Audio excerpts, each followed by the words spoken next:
Okay, well, I think as promised, we're going to get into stuff deeply tonight.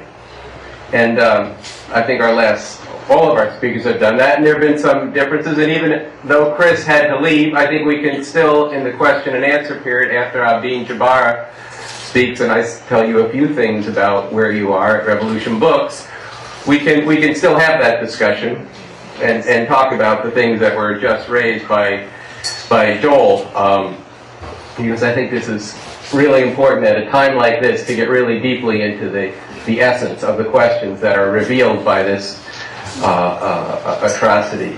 But I also do at this point want to echo right before Joel's conclusion that there's a lot that depends on what you do, what we do.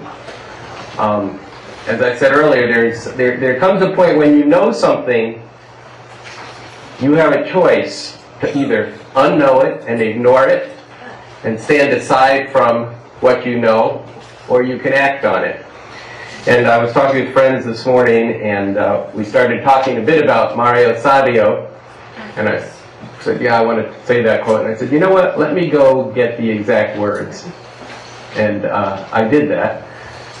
Maybe this is a benefit of Wikipedia, that you can do that quickly while you're walking down the street. But there is a time when the operation of the machine becomes so odious, makes you so sick at heart, that you can't take part. You can't even passively take part. And you've got to put your bodies upon the gears and upon the wheels and upon the levers and upon all the apparatus. And you've got to make it stop. And you've got to indicate to the people who run it, to the people who own it, that unless you're free, the machine will be prevented from working at all.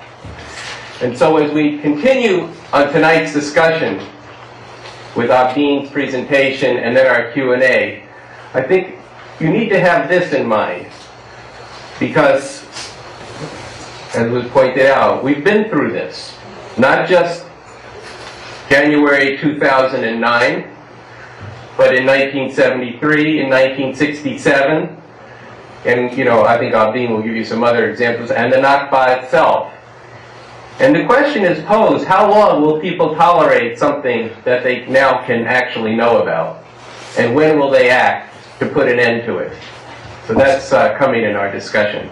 So I want to present Abdeen Jabara, who is a friend of Revolution Books.